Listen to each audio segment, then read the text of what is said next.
Hello dear students, how are you? कैसे हैं आप? मैं आशा करता हूँ आप काफ़ी अच्छे होंगे। क्लास 10th की मैथ में जैसा कि आपका त्रिकोणमितीय परिचय चल रहा है और जिसमें मैंने आपके 4 पार्ट करा दिए हैं, बहुत सारे क्वेश्चन करा दिए मैंने। एक्सरसाइज ये लगभग पूरी हो गई है।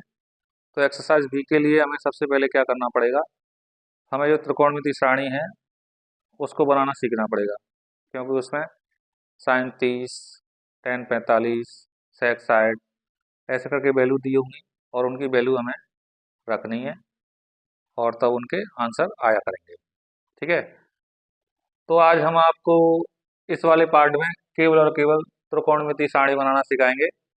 त्रिकोणमितीय सारणी अगर आप बनाना सीख गए तो ये आपका 1 नंबर या 2 नंबर का क्वेश्चन आएगा, बड़े आसानी से आप कर सकते हैं। ठीक है, तो डियर स्टूडेंट्स देखते हैं हम आज त्रिकोणमितीय सारणी बनाना। तो त्रिकोणमितीय सारणी में क्या होगा, जीरो अंश का मान क्या होता है, साइन 0 का मान, साइन 0 का मान, साइन 30 का मान, साइन 45 का, साइन 60 का, साइन 90 का। तो इसी प्रकार सभी के मान इसमें बताए जाएंगे कि क्रम बाई क्रम। अब इसे कैसे बनाना है, अब इसे हमें कैसे बनाएं, तो सबसे पहले हम क्या करेंगे, देखो हमें साइन की वैल्यू निकालेंगे, साइन की सहायता से हमारी कॉस की वैल्यू आ जाएंगी, फिर टेन की वैल्यू निकालेंगे, टेन की सहायता से कॉट की आ जाएंगी, सेक की निकालेंगे, सेक की सहायता से आपके कोसेक की वैल्यू आ जाएंगी। तो देखो इसमें कितने खाने हैं, इसमें 1 2 3 4 5 खाने हैं, तो 5 खाने हैं। तो सबसे पहले हम क्या करेंगे, 0 से लेके 5 तक संख्याएं लिखेंगे, 0 1 2 3 4।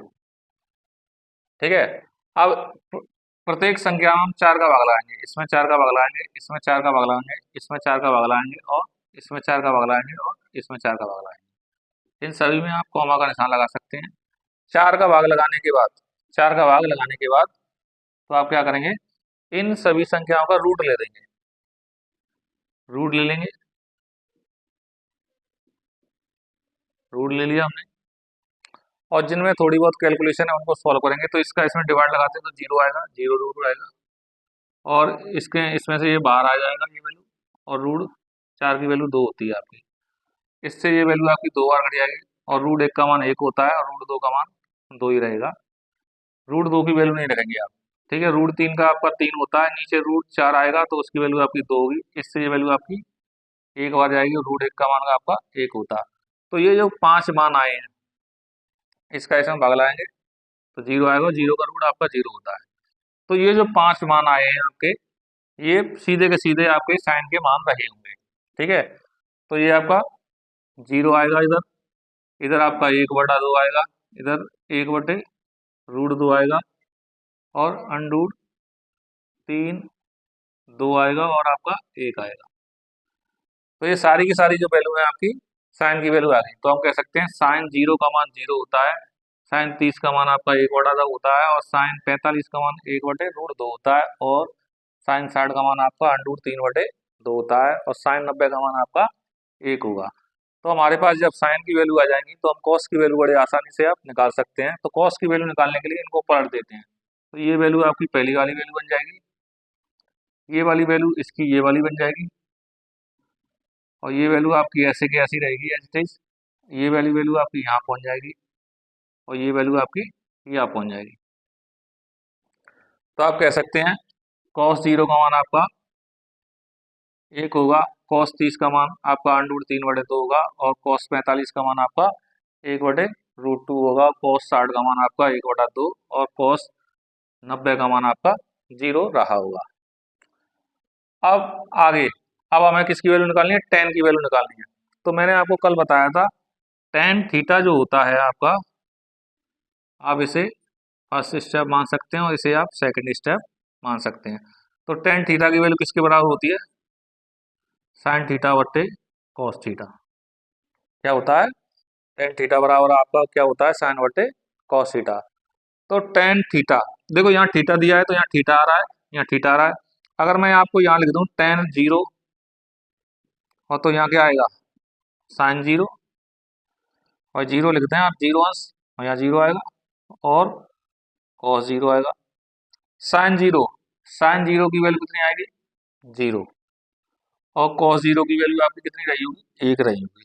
तो इसका इसमें भाग लाएंगे तो आपकी 0। तो कह सकते हैं tan 0 की जो वैल्यू होगी आपकी 0 आएगी। तो कहने का तात्पर्य ये है, इस वाली वैल्यू में इसका भाग लगाया जा रहा है, इस वाली वैल्यू में इसका भाग लगाया जा रहा है, इस वाली वैल्यू में इसका भाग लगाया जा रहा है, इस वाली वैल्यू में इसका भाग लगाया जा रहा है। तो क्या करेंगे, देखो ऐसे ही अगर दूसरा अगर हम निकालें किसका, tan 30 का, तो tan 30 लिखेंगे आप और sin 30 और यहाँ क्या लगाया cos 30। तो sin 30 की वैल्यू आपकी 1/2 आएगी और यहाँ आएगी √3/2। तो इससे ये वैल्यू कट जाएगी, तो क्या आएगी √3 आएगी। तो tan 30 की वैल्यू आपकी 1/√3 आएगी।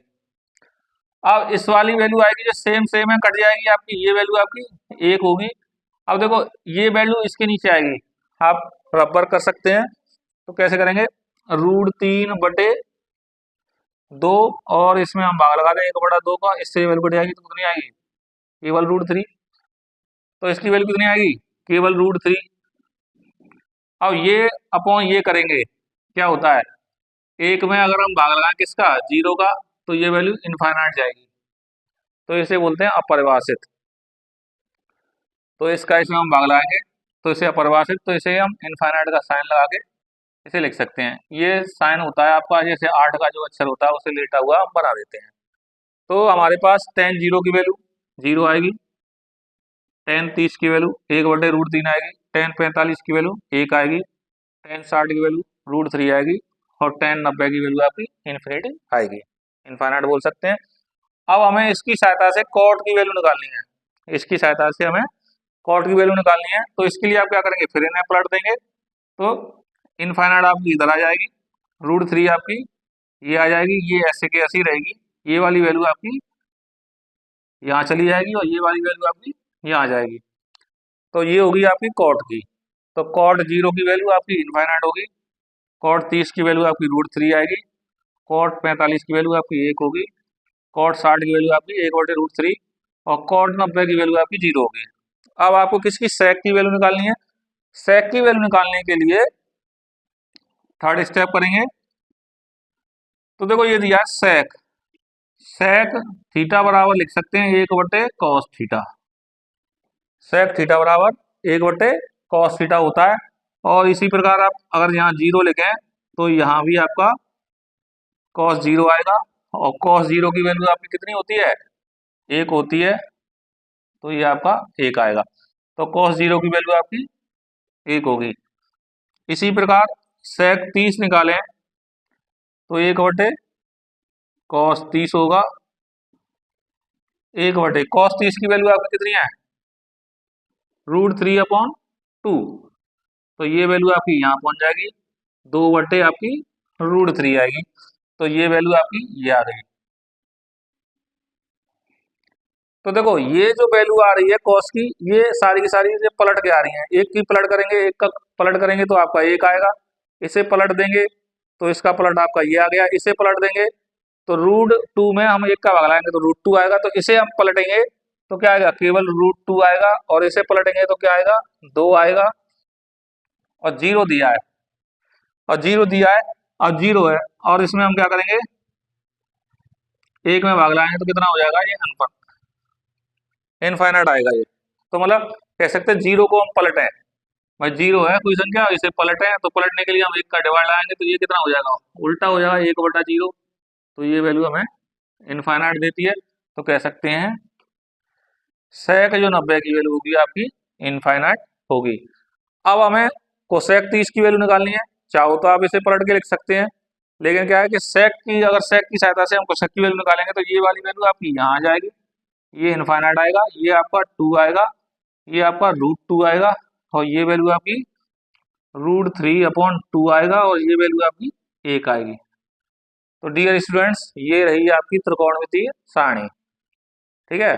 तो इस सारणी को आप अच्छी तरीके से आप याद कर लें, ये कि आपकी जो आपकी एक्सरसाइज दूसरी वाली है, इसमें आपके लिए बहुत ज़रूरी है। अगर ये आपकी त्रिकोणमितीय सारणी अगर आपको याद नहीं होगी तो आप जो वैल्यू हैं उनको आप नहीं निकाल सकते हैं। तो इसके लिए जो मेरा जो वीडियो जो मैंने आपको बनाया है, इसे दोबारा से रिपीट करके आप देख सकते हैं, दोबारा से मैंने कैसे बताया है। और अगर कोई दिक्कत हो तो मुझे कमेंट में बता दें कि हमें यहाँ दिक्कत है, फिर मैं आपको दोबारा से बता दूंगा। तो डियर स्टूडेंट्स, कैसा लगा मुझे, मतलब आपका ये कह सकते हैं त्रिकोणमिति सारणी बनाना। अगर आपको मेरी त्रिकोणमिति सारणी बनाना आपको अच्छा लगा हो तो इस वीडियो को ज़्यादा से ज़्यादा शेयर करें, अपने दोस्तों को जो पढ़ने वाले स्टूडेंट्स हैं उनको फॉरवर्ड करें, जिससे कि मेरा मनोबल बढ़ सके। Thank you class.